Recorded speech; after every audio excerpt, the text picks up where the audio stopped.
had a great day today here at my first day of testing. I'm feeling great. The car was amazing. GMG has set the car up perfectly. I think it went great. CJ got up to speed, drove, I think, 60 laps. Now all they have to do is continue to get faster and look forward to St. Petersburg. Welcome to the Pirelli GT4 America Streets of St. Pete, presented by CrowdStrike.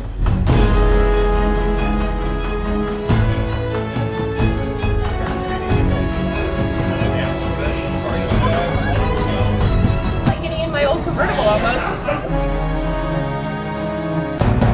We are racing.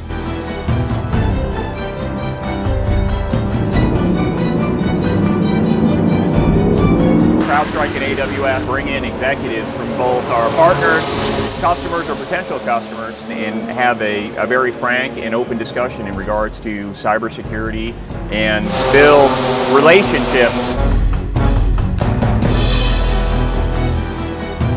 Why at the racetrack? Here at the racetrack, it allows us to be more dynamic.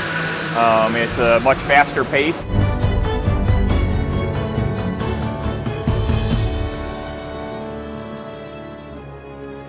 What an opening round draw championship. Oh, fantastic. Round one of the Pirelli GT4 American National Sprint Championship